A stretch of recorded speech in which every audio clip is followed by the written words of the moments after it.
Presiden Joko Widodo resmi melantik Irjen Pol Tito Karnavian menjadi Kepala Badan Nasional Penanggulangan Terorisme. Presiden juga melantik Laksamana Muda TNI Ari Sudewo menjadi Kepala Badan Keamanan Laut atau Bakamla Republik Indonesia.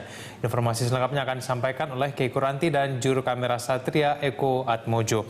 Keiko, bagaimana jalannya pelantikan Irjen Pol Tito Karnavian?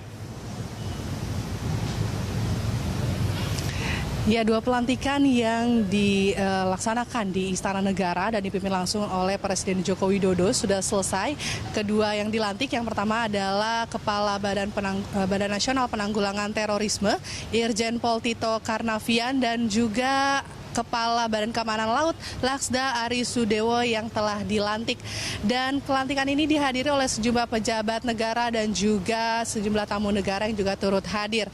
Dan rotasi Mabes Polri ini yang dilakukan di jajaran perwira tinggi, kali ini yang bergeser di lingkup ini adalah cukup strategis, yakni posisi Kepala Badan Nasional Penanggulangan Terorisme atau BNPT dan Kapolda Metro Jaya. Dan sementara Kepala BNPT saat ini akan diisi oleh Irjen Tito Karnavian yang menggantikan Komjen Saud Usman Nasution yang dimutasikan sebagai Pati Bareskrim dalam rangka pensiun. Dengan demikian Tito akan menjadi naik pangkat menjadi bintang 3. Dan posisi Tito sebagai Kapolda Metro Jaya akan diisi oleh Irjen Pol Muhgiarto yang sebelumnya menjabat sebagai Kapolda Jabar. Posisi Kapolda Jabar yang ditinggalkan oleh Muhgiarto akan diisi oleh Irjen Pol Jody Roseto yang sebelumnya menjabat sebagai Sekretaris Pimpinan Polri di Lembaga Pendidikan Kepolisian. Dan juga posisi lainnya, rotasi dalam tubuh Mabes Polri ini ada Kapolda Riau yang kini diisi oleh Brigjen Pol Supriyanto yang menggantikan Brigjen Pol Doli Bambang Hermawan yang menempati posisi baru sebagai Sespim Polri Lemdikpol. Dan diketahui bahwa Kapolri Jenderal Badrodin Haiti mengatakan bahwa rotasi atau mutasi ini telah direncanakan sejak lama. Dan juga satu lagi yang dilantik pagi ini yakni menjadi Kepala Badan Keamanan Laut yang baru, ini menggantikan Laksamana Madya Desi Albert Mamahit.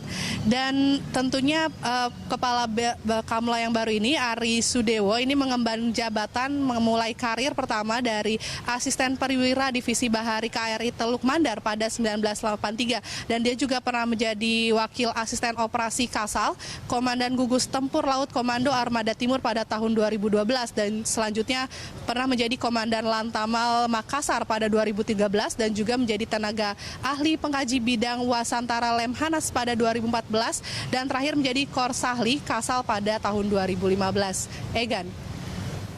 Ya, Keiko, kita tentu saja menunggu bagaimana Tito berperan dalam penanggulangan terorisme ini. Lalu kemudian apa saja yang akan dia lakukan, agenda besar apa saja yang akan Tito Karnavian lakukan dalam pemberantasan terorisme di Indonesia? Ya, saat tadi berjumpa dengan wartawan selepas pelantikannya, Irjen Pol Tito Karnavian menyatakan bahwa ia mengaku gembira dengan adanya rotasi ini, dikarenakan dulu background dia memang pernah menjabat di Densus 88 Kepolisian RI, dan dia merasa bahwa pangkatnya saat ini menjadi Kepala BNPT ini serasa kembali ke rumahnya sendiri, dan tentunya ia telah memiliki sejumlah konsep besar yang akan dilaksanakan sebagai Kepala BNPT yang baru. Dan ia menjelaskan bahwa ke depan dalam koordinasi BNPT dengan lembaga-lembaga lain dalam pencegahan terorisme ini berutama pada sektor pencegahan. Ada 3 tahapan ini. Yang pertama adalah pencegahan, penegakan hukum atau penindakan, dan kemudian rehabilitasi. Dan pasca penangkapan dan penegakan hukum ini dan rehabilitasi adalah domain utama dari BNPT dan dilakukan dengan melibatkan semua pihak, dan perlunya ada koordinasi yang kuat tidak hanya dalam lingkup pemerintah dan juga aparat hukum, juga dibutuhkan kerjasama yang kuat dengan masyarakat.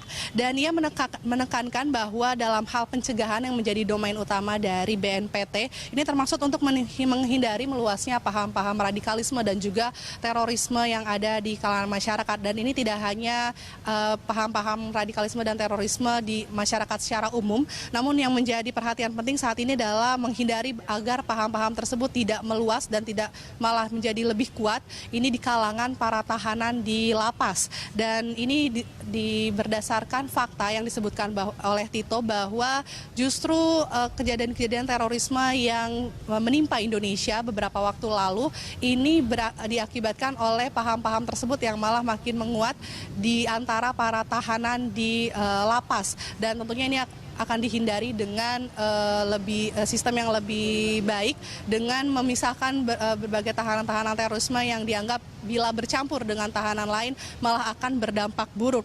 Dan juga ia menyebutkan bahwa konsep besar dari hal-hal yang nantinya akan dicapai oleh BNPT di bawah kepimpinannya, dan ini akan dilakukan dengan koordinasi yang baik dan perbaikan koordinasi, dan tentunya ini dengan Densus 88 juga, dan tentunya perlu dukungan besar dari masyarakat untuk menghindari adanya meluasnya paham radikalisme dan juga aksi terorisme di Indonesia. Egan.